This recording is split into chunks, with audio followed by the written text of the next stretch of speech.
Okay, we are now with the third step of the diagram analysis. Step number 3. I'm going to read po yung step 1, no? Yung process.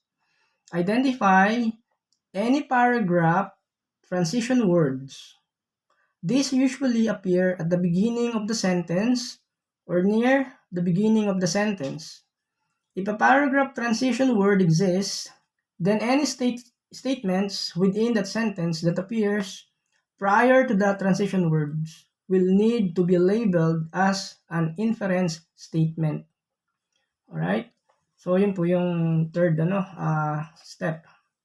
Okay. So, yun nga po, we need to identify from the paragraph yung pong transition words. Or yung, ilalagyan po natin siya ng symbol as TR. And then nasabi, these usually appear at the beginning of the sentence or near at the beginning of the sentence. And then if a paragraph transition words exist, then any statements within that sentence that appears prior to the transition words will need to be labeled as an inference statement prior to the transition words. Lalagyan po natin yung phrase ng label na INFS or inference statement. Okay, sabi po dun, if a paragraph transition word exists, then any statements within that sentence that appears prior to the transition words will need to be labeled as an inference statements. Ito pong step na ito, may kakaiba po, medyo unique po ito, pero kailangan po nating again to ask ourselves, our mind, tungkol po sa phrase, sa bagay nito, how do we identify transition words, which is the transition words, paano natin lalagyan ng, paano natin susundan itong step na ito. Kumbaga, kailangan talagang, pag-isipan po ito, as we move in this step, parang, ito po isang hakbang o step na kung saan we are going to check, to look upon yung tinatawag na paragraph transition words. Mismo doon po sa paragraph. Meron mga words po na transition words kung tawagin po natin. We know that these epistles, yung pong letter, these are broken down into paragraphs. Yung pong epistles, yung letter. Like for example, yung pong sinulat ni Pablo, to give you some example, yung Ephesians, letter of Paul to Ephesians, letter of Paul to Philippians, or even sa Colossians. Baga ito po ay mga sulat, and then it is broken down into paragraphs. Same thing din naman yung mga ibang epistles like yung kay James. Okay? Sinulat po niya yon, and then this was written in or through the units of thought. Baga yung mga sulat niya may mga kakibat po na mga idea, mga kaisipan na may mensahe, may message, Kumbaga, kaya nga po sinulat niya po itong paragraph na ito, itong sentence na ito, para magbigay po ng mensahe sa mga lugar o sa mga tao na kanyang ina-addressan regarding po sa kanyang letter. Okay? So, ganun po yung mga chapters po ng mga epistles. Meron po siya mga chapter, meron mga paragraphs, and so on, Of course, verses. Yun po yung format, Okay, so ganun po yung pero alam niyo po, dun sa paragraph na ito, as we learn, again, kumbaga dito, kinokonekta po niya yung one paragraph to the previous paragraph. Yun po yung idea, One paragraph, kinokonect po niya ito sa nauna pang mga paragraph. So, pero sa pagko-connect po nito, sa pag-uugnay po ng one paragraph to the other paragraph, meron po yung mga words na maaaring magamit. Ang tawag po doon is yung word na transition words. Okay? Mga transition words. Kaya meron pong separate lesson po dapat po dito. Kumbaga, ito po yung mga salita na nagko-connecta from one paragraph to the next paragraph. Ito po yung makikita natin doon sa whole passage, or sa whole text. Doon sa letter. Kumbaga, hindi lang po natin binabaliwala po itong mga bagay na ito or nini-neglect, sapagkat mahalaga po 'yun, we're going to kumbaga tinitingnan natin yung mga naunang sinabi dun sa paragraph nung sumulat at anong sinasabi niya dun. And then by connecting it or linking it to the next paragraph, we have to use yung what we called nga po, yung transition words. Okay, so kaya pinag-iisipan din po yun, ano. So in this diagram analysis, of course, we're going to use one paragraph. Baga, ang ginawa po natin, pag kinuha po natin yung paragraph na ito, kagaya po ng ginawa natin sa previous example, baga, hinahati po natin ito into individual sentences. Okay? And then each sentence, okay, ano po yung ginawa natin? We simply divide it into individual phrases. Kumbaga, yung sentence from whole paragraph, in-identify po natin, tama po ba yung paragraph into sentence. And then from that sentence, hinati-hati po natin ito, we break it down into smaller unit of thoughts or ideas. Okay? And then, kapag tinignan po natin yung paragraph na ito, again, it is basically composed of a series of sentences. Yun po yun, ano, paragraph, binubuo po ng mga pangungusap po yan, ano, maraming pangungusap. At then, yun nga po, bago po magbigay po ng another set of idea yung sumulat, meron pong may mga pagkakataon po may nakasulat po doon ng mga transition word or paragraph transition words. Okay? At yun nga po, madalas, makikita po natin yung transition word o yung paragraph transition word is at the beginning of a sentence. Okay? Or near the beginning of the sentence. So, ganun po natin tinitingnan po yun. Ano? Okay. And then, pag po nakita natin to, yung words na transition word, nilalagyan po natin ng label po yun. Ang label po dun is yung symbol na TR. By the way, ito pong word na transition words, okay, pag dinefine po natin, pag binasa po natin yung meaning, transition words are words that help writing move smoothly from one topic to another without confusing the reader. Yun po yung role po ng transition words. Ito po yung mga salita, okay, na tumutulong para mas maging maayos, mabuti, yun po yung pagbabasa, pangunawa ng isang nagbabasa at walang kalituhan. Kaya gumagamit po ng transition words. So, gagamit po tayo ng mga examples po later. Ano po? Okay. And then, pag nakita po natin itong mga transition words, like for example, yung salita na however, okay, next, or in conclusion, kumbaga dito, pag nabasa po natin to, hinahanda na po nung sumulat yung kaisipan ng nagbabasa, nagbibigay na po siya ng signal, yan, na yung topic, yung idea is magpapalit na, magkakaroon na ng transition. Nagets niyo po yung point, yung idea po doon. Okay? Alright. So, transition words can introduce new or contrasting ideas. Yun po yun, ano? Yun po yung role po nito, yung purpose po ng transition words. Nag-i-introduce po ito ng panibago na idea, na kaisipan. Maring yung idea na ito, hindi lang maring bago, maring it is contrasting ideas. Okay?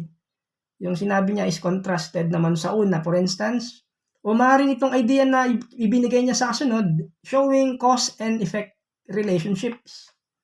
May mga ganun po, ano? Kaya gumagamit ng connections from one paragraph to another. So, may connections. Ano po? Sa paggamit po ng transition words. Okay, now, we're going to see again the 1 Peter 4:7-11.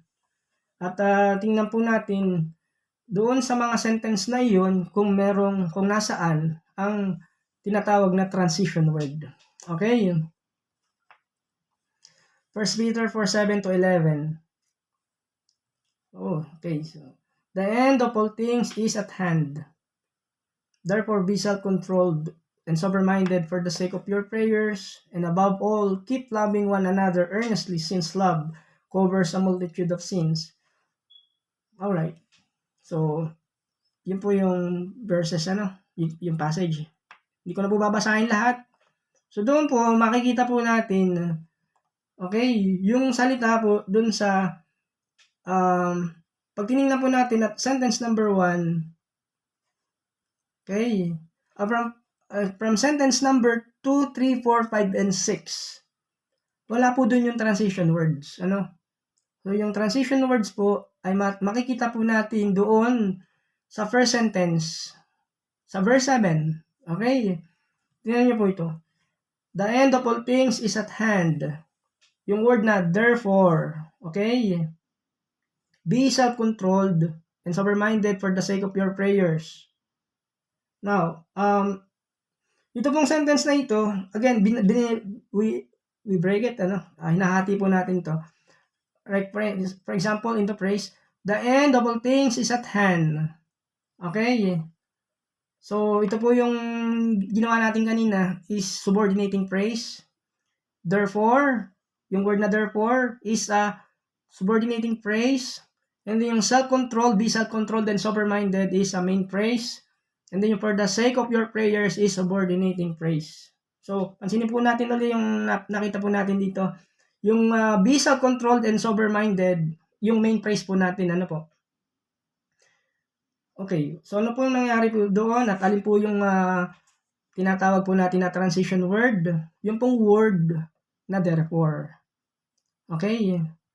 Kumbaga, yung pong sinasabi ni Peter from verse 7 to 11, okay, ay meron po siyang binanggit na idea dun sa naunang paragraph from verse 1 to 6. Okay, kaya naglagay po siya ng isang salita, ang tawag po doon transition word, yung word na therefore, para maiugna yung one set of paragraph or idea to another.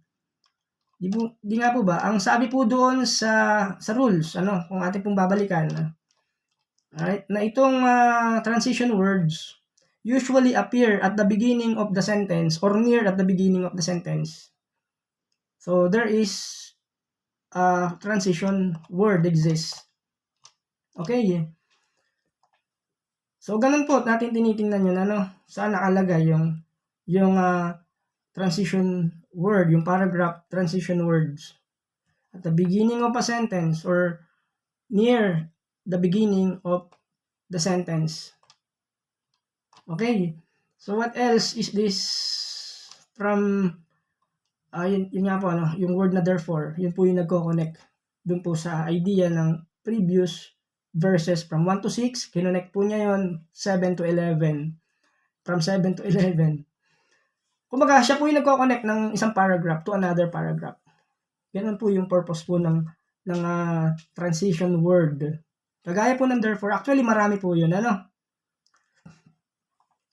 So, ang ginawa po natin doon sa ating phrase na the end of all things, yung word na therefore, since ito po ay previously, ito po ay subordinating phrase, ano pong ginawa po natin dito? Binago po natin yun, we dinilit po natin yun, then pinalitan po natin ng TR, meaning transition word. Okay, yun po yung transition word na nag-exist po dun sa second phrase. So, yun po yung nire-represent po niya, Ito po isang expression, ito pong transition word, na ginagamit, yun nga po, in that particular phrase. Okay. So, may mga instance, hindi po siya nakalagay sa una, pero nakita po natin dun sa pangalawa na phrase. Wala naman pong problema dun. Ang nakita po natin, based sa observation po natin, that this word na nakita po natin as second phrase, pinago po natin to, inadjust po natin, ginawa po natin transition words. Okay, so ganun po, we need to examine, na yung phrase, tungkol dun sa sentence, ano man ito, we need to ask, to examine it, the text, as ourselves, which is that if there is a transition word. Okay. So, yun po sa phrase, sabi po doon kanina, yung unang phrase, the end of all things is at hand. Yun po yung statement ni Peter, ano? Yun po yung pahayag, yung sinabi po niya. Kumbaga, ito po ay isang phrase na nakahiwalay, ano po, sa kaunahan. But then, meron pong inilagay pong symbol doon, yung colon, hindi po period, ano? Kaya naman ito ay phrase. But then, ito ay nakakonect po doon sa current paragraph, yung first sentence, doon sa verse 7 na sinasabi ko po. Pero again, hindi po ito yung main phrase, ano? Hindi po ito yung main phrase doon sa sentence number 1. But then, ang ating main phrase, as we review, is yung be self-controlled and sober-minded. Ito po yung main phrase. Tama po ba? Okay. So, paano po itong the end of all things is at hand? Na ang sabi niya, ang katapusan ng lahat ng bagay ay malapit na. Ano yung role, ano yung functions, ano yung gamit po nito? So, ito po ay tinatawag po natin na inference statement. Inference statement. Okay. So, kanina, previously, ito po ay subordinating phrase. Tama po, ano? Then, tinanggal po natin to. Babaguhin po natin ito. I-delete po natin to. Gagawin po natin siyang inference statement. Alright? So, ganun po, ano?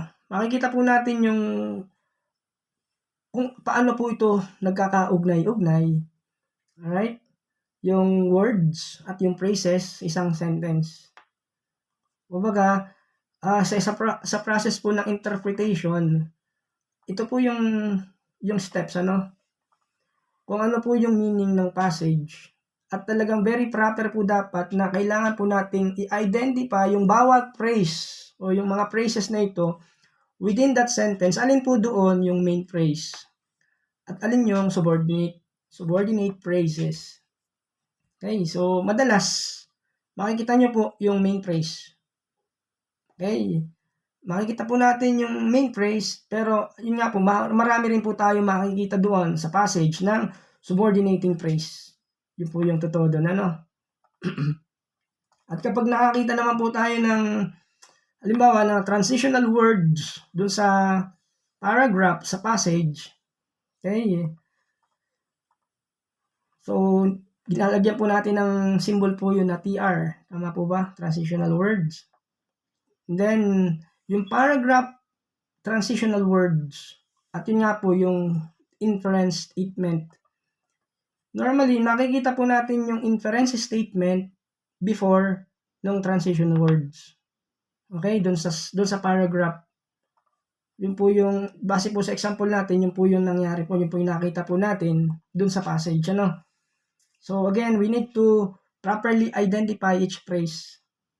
Kung ito man ay subordinate phrase, main phrase, transition words, or inference statement.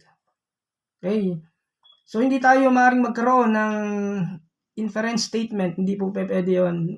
Maliban na lang kung meron tayong napansin doon na transitional words. Okay? So, yun po yung purpose po ng inference statement. So, nakasulat po yung inference statement. Again, bago po mabasa, makita yung transitional words. Kailangan po natin tandaan po yung mga ganong step, ano, process. Okay. So, ganun po yun, ano. Hindi po tayo maaaring magkaroon ng inference statement kapag wala po si transitional words. Kaya, importante po yun na makita rin natin, ano. Okay. So, yun po, yung step number 3. Alright?